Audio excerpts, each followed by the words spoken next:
जय श्री कृष्ण। च्युतं केशवं कृष्ण दामोदर राम नारायण जानकी वल्लभम् अच्युतं शिवं कृष्ण दामोदर राम नारायण जानकी वल्लभम्। लोग कहते हैं भगवान ते नहीं, कोई सबरी के जैसे खिलाता नहीं। लोग कहते हैं भगवान खाते नहीं, कोई सबरी जैसे खिलाता नहीं। अच्युतं शिवं कृष्ण दामोदर राम नारायण जानकी वल्लभम्। अच्युतं शिवं कृष्ण दामोदर राम नारायण जानकी वल्लभ। लोग कहते हैं भगवान सोते नहीं, कोई यशोदा जैसे सुलाता नहीं। लोग कहते हैं भगवान सोते नहीं, कोई यशोदा जैसे सुलाता नहीं। केशवं कृष्ण दामोदर राम नारायण जानकी वल्लभम्। अच्युतं शिवं कृष्ण दामोदर राम नारायण जानकी वल्लभ। लोग कहते हैं भगवान नाचते नहीं, कोई राधा के जैसे नचाता नहीं। लोग कहते हैं भगवान नाचते नहीं, कोई राधा के जैसे नचाता नहीं। अच्युतं केशव कृष्ण दामोदर राम नारायण जानकी वल्लभम्। अच्युतं शिवं कृष्ण दामोदर राम नारायण जानकी वल्लभ। लोग कहते हैं भगवान आते नहीं, कोई मीरा के जैसे बुलाता नहीं। लोग कहते हैं भगवान आते नहीं, कोई मीरा के से बुलाता नहीं। अच्युतं के हम कृष्ण दामोदर राम नारायण जानकी वल्लभम्। अच्युतं केशव कृष्ण दामोदर राम नारायण जानकी वल्लभम्। जय श्री कृष्ण, जय श्री राधे। अब सुख सागर ये भागवत का ही सार है, जिसमें 12 स्कंद हैं और उसके छोटे छोटे अध्याय बना करके इन्होंने सरल रूप में प्रस्तुत किया है। अब आज से पहला स्कंद का तीसरा अध्याय।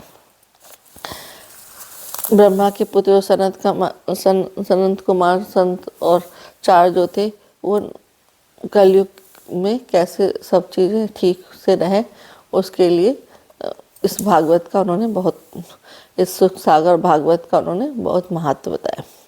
महाराज जी का सप्ताह विधि और उसके महात्मा का फल वर्णन। अब जब नारद जी से मिले तो उन्होंने जो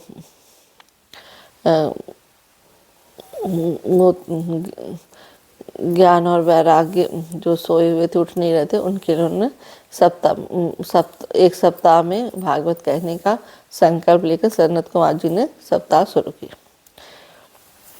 यह सुन संत कुमार जी कहने लगे कि हे नारद, इस यज्ञ को करने के लिए हरिद्वार है, गंगा के किनारे बड़ा उत्तम स्थान है, क्योंकि वहाँ एक तो वृक्षों की घनी छाया और दूसरे इस ज्ञान यज्ञ के सुनने वाले ऋषि और मुनिजन भी बहुत संख्या में, तथा इस कथा रूपी यज्ञ के उस जगह करने से ज्ञान और वैराग भी तरुण होकर बलवान हो जाएंगे और भक्ति का भी कष्ट जाता रहेगा। यह सुन नारद जी बोले कि हे महाराज, आपके बिना यह यज्ञ नहीं हो सकता, इसलिए आपको भी वहाँ अवश्य चलना चाहिए। यह सुन नारद जी सहित सनकादिक 4 ऋषिवर हरिद्वार में गंगा जी के तट पर आ पहुंचे और वहां आकर उन्होंने जब ऋषिवर और मुनीश्वर को यह ढिढोरा पिटवा दिया कि श्री भागवत रूपी ये कथा यज्ञ यहाँ हो रही है, सो जिस किसी को यह कथा का अमृत पान करना है वह निश्चित समय पर पहुंचकर लाभ उठाए। सो इस समाचार को सुनते ही भृगु विशिष्ट वशिष्ठ च्वयन मेधातिथि गौतम कणद विश्वामित्र और मार्कंडे आदि समस्त ऋषिवर मुनीश्वर वहाँ थे। वे सब आ गए तथा चारों वेद गंगा जी और आदि समस्त नदियाँ गंधर्व यज्ञ कुबेर नागादिक तथा सब लोकपाल मनुष्य रूप धारण करके उस कथा को सुनने के लिए आकर इकट्ठे हो गए। और तब नारद जी ने सबको आदर से उचित आसन दिया तो सब संत महात्माओं ने जय जयकार का बड़ा आनंद मनाया। और इसी अवसर पर उन्होंने देवता लोग भी अपने स्त्रियों सहित अपने अपने विमानों पर चढ़कर उस हरि कथा को सुनने के लिए आए और एक एकत्रित समाज पर पुष्पों की वर्षा करें। जिस समय सब श्रोतागण कथा सुनने की इच्छा से चित्त लगाकर बैठ गए, उस समय संत कुमार जी नारद जी से कहने लगे कि जो कथा सुखदेव जी ने राजा परीक्षित को सुनाई थी, वही कथा अब हम आपके सामने कहते हैं। वह श्री भागवत की कथा 18,000 श्लोकों में है और उसको पढ़ने और सुनने वालों के सामने मुक्ति हाथ बांधे खड़ी रहती है तथा जिसका फल हजारों अश्वमेध और सब पुराणों तथा शास्त्रों को सुनने के फल से भी कहीं बढ़कर है। तो यह सब तीर्थों के स्नान के फल से भी इसका फल 1000 गुना बढ़कर है तथा जब तक जिस कथा को नहीं सुनता तब तक ही सैकड़ों जन्म के पाप गरजते रहते हैं, किंतु जहाँ इस कथा को सुना उस प्राणी के इस प्रकार भाग जाते हैं जिस प्रकार सूर्य को देखकर अंधकार भाग जाता है। और जो कोई मनुष्य एक आध भी श्लोक यदि इस श्री भागवत पुराण का पढ़ता है उसकी भी मुक्ति हो जाती है। और जो नित्य प्रति इसका पाठ करते हैं और औरों को सुनाते हैं उनको तो करोड़ों वर्षों के पाप भस्म हो जाया करते हैं। और जो सोने के सिंहासन पर रखकर भगवान की पुस्तक किसी वैष्णव साधु व श्रेष्ठ ब्राह्मण को दान करता है, वह भी भगवान विष्णु की ज्योति में समा जाया करता है। तो जिसने मनुष्य का शरीर पाकर भागवत को नहीं सुना उसका जन्म लेना धिक्कार है, क्योंकि इस कलयुग में मनुष्य से कोई दान कर्म और यज्ञ नहीं बन पाता। इसलिए स्वयं भगवान ने वेद व्यास का अवतार धारण कर यह मुक्तिदाता श्री मद् भागवत का बनाई है। जो कोई चित्त लगा कर इसका 7 दिन तक श्रवण करता है उसको सब यज्ञ जप तप और दान का फल मिल जाता है तथा उसकी अवश्य मुक्ति हो जाती है। जब उद्धव ने श्री कृष्ण से सब ज्ञान सुन लिया तो कहने लगे कि हे स्वामी, इस घोर कलयुग में संसारी मनुष्यों का तथा मेरा उद्धार किस प्रकार का। सो भगवान कहने लगे कि तुम बद्री का आश्रम में जाकर तप करो, वहाँ तुम्हारी मुक्ति हो जाएगी। और मेरे अंतर्धान होने के पश्चात मेरी यह भागवत रूपी मूर्ति संसार में प्रकट होगी, जिसको 1 सप्ताह सच्चे मन से सुनने मात्र से संसारी मनुष्यों का उद्धार हो जाएगा और वह हमारे दर्शन भी प्राप्त कर सकेगा।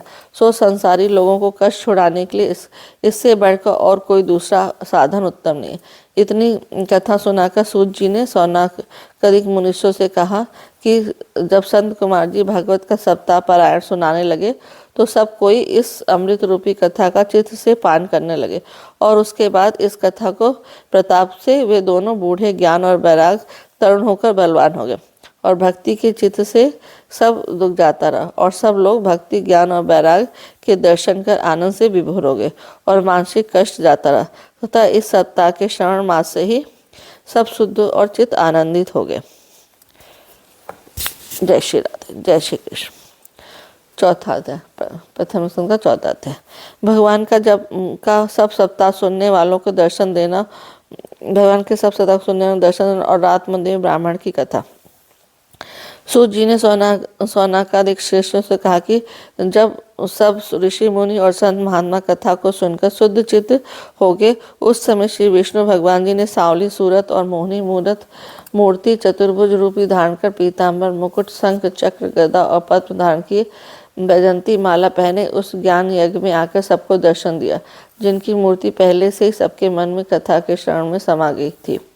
सो सबने प्रत्यक्ष विष्णु भगवान के दर्शन कर अपने जन्म को कृतार्थ किया और तदंतर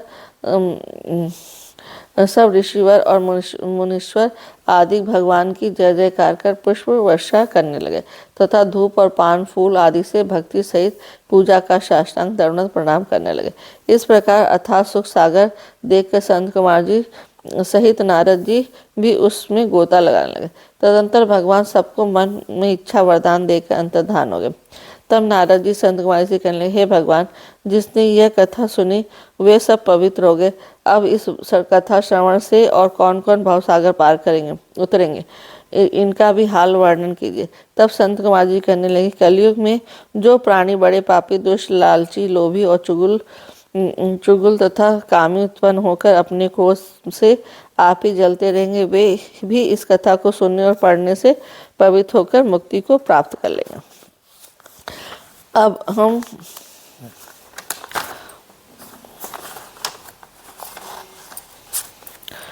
हम आपसे एक प्राचीन इतिहास करते हैं, इसका ध्यान लगाकर सुनो।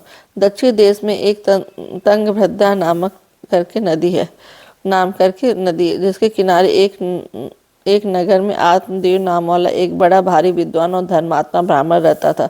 उसके एक धुंधली नाम वाली बड़ी कर्कशा स्त्री थी, जो रात दिन माया मोह में फंसी रखे अपने स्वामी को नाना प्रकार के कष्ट दिया करती। परंतु वह बड़ा ज्ञानी था, ईश्वर की इच्छा ऐसा करके उसी के साथ अपना जीवन निर्वाह किया करता था। उस प्रकार जीवन व्यतीत करते हुए बुढ़ापा आ गया, किंतु उस ब्राह्मण के कोई संतान न हुई। तो संतान प्राप्ति के लिए उसने इतने बड़े बड़े नियम व्रत और तप तथा दान किए, परंतु उसकी इच्छा पूर्ण न हुई। यह देख ब्राह्मण उदास होकर पुत्र प्राप्ति की इच्छा से घर से निकलकर वन चला गया। वहां दोपहर होने से प्यास से अत्यंत व्याकुल होता हुआ एक तालाब के किनारे वहां स्नान कर जलपान किया। तदनंतर वृक्षों की छाया में वो मलिन मन संतान प्राप्ति की इच्छा से सोचने लगा। उसी समय भगवान की कृपा से एक सन्यासी उस जगह आ पहुंचा। उस तेजस्वी महात्मा को देखकर ब्राह्मण ने प्रणाम किया और आदर से अपने पास बैठाया। तब उस महात्मा ने उससे कहा कि हे प्रिय विप्र, आपके उदास होने का क्या कारण है। महात्मा का यह वाक्य सुनकर ब्राह्मण के आंसू आ गए और हाथ जोड़कर कहने लगे, हे महात्मा, मैंने पहले जन्म में बड़े भारी पाप किए थे, इसलिए मेरे अब तक कोई संतान नहीं, तथा सुनते ही कि पुत्र नहीं होने के से पितर लोग नरक चल जाते हैं। इसलिए प्राण देने की इच्छा से मैं इस वन में आया हूँ, क्योंकि जिसके संतान नहीं उसका जन्म लेना वृथा है। और इसके अलावा मैं जिस गौ को पालता हूँ वो बाँझ रह जाती है, और जो वृक्ष लगाता हूँ उसमें फल नहीं आते, तथा मेरे मोल लाए हुए फल भी शीघ्र सूख जाते हैं। इस प्रकार कहकर वह ब्राह्मण फूट फूट कर रोने लगा। तब वह महात्मा उस ब्राह्मण को धैर्य देकर कहने लगा कि हे विप्र, मत रो, मैं तेरे पुत्र होने के लिए विचार करता हूँ।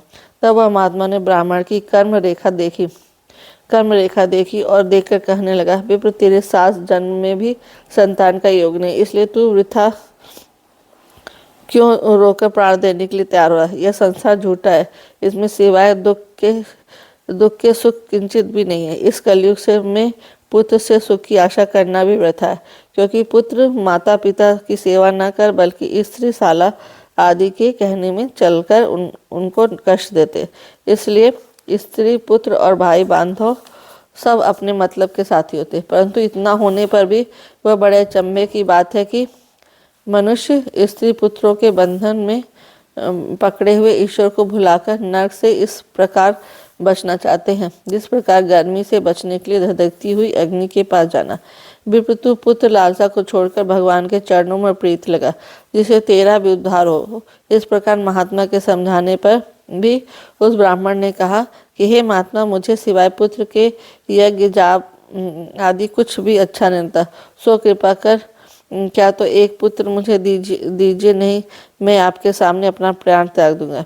यह सुनकर वह सन्यासी कहना, हे विप्र, तेरा सोच करना वृथा है, क्योंकि पुत्र प्राप्ति के लिए राजा चित्रकेतु ने 10,000 विवाह किए, परंतु फिर भी इच्छा पूर्ण न हुई, और इसी प्रकार हजारों राजा पुत्र की चाहना में मर गए। सो जिसके भाग में संतान नहीं लिखी, उसके हजारों उपाय करने से भी संतान नहीं होती, इसलिए तुम्हें चिंता दूर कर देनी चाहिए। यह सुन ब्राह्मण कहने लगा कि आप जितनी ज्ञान की बातें कहते हैं उतनी ही मेरे अधिक चिंता होती है, इसलिए कृपा कर कोई ऐसा उपाय कीजिए जिससे मेरे पुत्र हो। इस प्रकार उसको हट करते देख सन्यासी ने उसे एक फल देकर कहा, जाओ घर जाकर यह फल अपनी स्त्री को दे देना है, ईश्वर की कृपा से आपके पुत्र उत्पन्न होगा। तदंतर देखकर महात्मा को तो यह एक ओर चला गया और आत्मदेव ने वह फल अपनी स्त्री को लाकर दे दिया और कहने लगा कि इसके खाने से तेरे पुत्र होगा। यह कह ब्राह्मण तो कहीं बाहर चला गया। और इसी अवसर में उसकी स्त्री के पास एक सखी आ गई, जिसे देखकर वह कहने लगी, हे सखी, मेरे स्वामी ने पुत्र की इच्छा से यह फल मुझे दिया, किंतु मैं इसको नहीं खाऊंगी, क्योंकि इसके खाने से मेरे गर्भ रह जाएगा। और सुनती हूँ गर्भ रहने पर स्त्रियों का जी बड़ा मिचलाता है और उल्टी आती है और भूख बंद हो जाती है एवं चलने फिरने में बड़ा कष्ट होता है। अधिक कहने से क्या, गाने बजाने, आमोद प्रमोद तथा सखी सहेलियों से मिलना सब कुछ सुख हवा हो जाते हैं। और यदि कहीं घर में बालक टेढ़ा हो जाए तो जीने के लाले पड़ जाते हैं। तथा मान लो ईश्वर कृपा से यदि अच्छी प्रकार लड़का भी हो भी जाए तो भी उसके लालने पालने में बड़ा कष्ट उठाना पड़ता है। कि बहुधा इन सब दुखों की ओर जब मैं ध्यान देती हूँ तो इससे अच्छा बाजपन को ही समझती हूँ। सो इस प्रकार उसने अपनी सखी से बातचीत कर उस फल को नहीं खाया और उठाकर एक को रख दिया तथा अपने स्वामी से झूठ मूठ कह दिया कि उसने उस फल को खा लिया है। इसके बाद एक दिन उसकी बहन आकर उससे कहने लगी, हे बहन, आजकल तुम बड़ी उदास और दुबली पतली दिखाई दे रहे हो, सो उसका क्या कारण है? यह सुनकर वह कहने लगी, बहन क्या बताओ, मेरे स्वामी ने मुझे पुत्र होने की इच्छा से एक फल लाकर दिया था, सो उसका गर्भ भी की पीड़ा से मैंने नहीं खाकर एक को रख दिया तथा उसने झूठा खाने का बहाना कर दिया। सो इस सब बातों को सोचकर मैं दिन रात चिंतित हूँ। यह सुनकर इस बहन कहने लगी, हे बहन, यदि यह बात तो तुझे बिल्कुल भी नहीं घबराना चाहिए, क्योंकि मेरे 1 महीने का गर्भ है। सो जिस समय तेरा पुत्र होगा मैं तेरे पास आ जाऊंगी और तेरा पुत्र बताकर उसे दूध पिलाती रहूंगी तथा जो फल तेरे स्वामी ने तुझे लाकर दिया उसको तू अपनी गाय को खिला दे। इस प्रकार करने से तेरा सब कष्ट दूर हो जाएगा। यह सुन वह ब्राह्मणी बड़ी प्रसन्न हुई और उसने वह फल अपनी गाय को खिला दिया और अपनी बहन को छिपाकर अपने घर में ही रख लिया। तब तदंतर जब उसकी बहन के 10वें महीने पुत्र उत्पन्न हुआ तो उसने अपने पति से कहला भेजा कि उसके पुत्र उत्पन्न हुआ। यह सुन ब्राह्मण ने बड़ा आनंद मनाया और ब्राह्मण तथा याचकों को बहुत सा द्रव्य दिया। तब ब्राह्मणी ने उससे कहा कि मेरे स्तनों में दूध नहीं उतरता है, यदि आज्ञा हो तो इस बच्चे को दूध पिलाने के लिए मैं अपनी बहिना को बुला लूं, क्योंकि उसके 6 महीने का बालक होकर उतर गया है। यह सुन ब्राह्मण ने बहुत अच्छा कहकर उससे कहा कि बालक की पालना करने के लिए यह सबसे अच्छा उपाय है। ब्राह्मण के मुख से इतनी बात सुनकर उसकी स्त्री की बहन प्रकट होकर उसके घर में रहकर उस बच्चे को दूध पिलाने लगी और ब्राह्मण ने उस लड़के का नाम धुंधकारी रखा। जब धुंधकारी 2 महीने का हो गया तो उस फल को के प्रताप से गऊ के भी एक सुंदर मनुष्य के आकार का बच्चा पैदा हुआ, परंतु उसके कान गऊ के समान थे। यह देख ब्राह्मण बड़ा प्रसन्न हुआ और अपने आप को बड़ा भाग्यशाली मान लगा। इसके बाद उसने उसका नाम गोकर्ण रखा। दोनों पुत्रों को अपना समझकर उन्हें बड़ा प्यार से पालने लगा। जब दोनों लड़के बड़े हुए तो गोकर्ण तो पढ़ लिख कर बड़ा विद्वान धर्मात्मा हो गया, पर धुंधकारी महामूर्ख, पापी, चोर और जुआरी होकर नित्य प्रति कुकर्म करने लगा। वैश्यगामी होकर घर का तमाम धन खर्च कर दिया। जब घर में द्रव्य नहीं दिखाई दिया तो माता और पिता को कूट पीट कर उनके वस्त्र, आभूषण और बर्तन आदि सब सामान ले उनको बेचकर वैश्याओं को दे रहा। अपने पुत्र की यह दशा देखकर वह ब्राह्मण फूट फूट कर रोके करने लगे, हे ईश्वर, ऐसे अधर्मी पुत्र से तो बिना पुत्र के ही अच्छा था। अर्थात ईश्वर ऐसा पुत्र दे, दान वीर सपूत, वृथा जगत में जीवना जिसके पूत सपूत।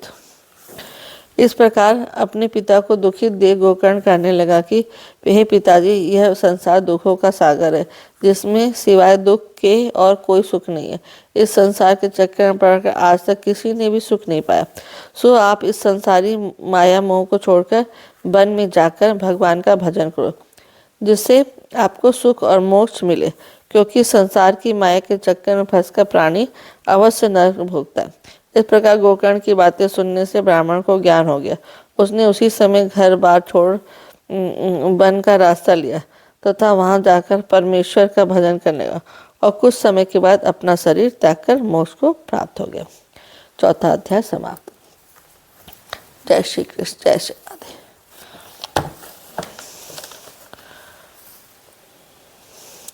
आरती युगल किशोर की, राधे तन मन धन न उछावर। आरती युगल किशोर की कीजे, राधे तन मन धन ने उछावर की। रवि शशि कोटि बदन की शोभा, तहि निरखे मेरा मन लोभा। गौर श्याम मुख निर्कत रीझे, प्रभु को स्वरूप नयन पर बीजे। आरती युगल किशोर की कीजे, राधे तन धन न उछावर कीजे। कंचन थार कपूर की बाती, हरि आए निर्मल भई छाती। फूलन की सेज फूलन की माला, रत्न सिंहासन बैठे नंद लाला। मोर मुकुट कर मुरली सोहे, नटवर वेश देख मन मोहे। आरती युगल किशोर की कीजे, राधे तन मन धन न उछावर कीजे। आधा नील पीत पट सारी, कुंज बिहारी गिरवत धारी। गिरवर धारी श्री पुरुषोत्तम गिरवर धारी। आरती करत सकल ब्रज नारी, नंद नाल वृषभान किशोरी। परमानंद स्वामी अविचल जोरी। आरती युगल किशोर की कीजे, राधे तन मन छावर कीजे। आरती युगल किशोर की कीजे, राधे तन मन छावर।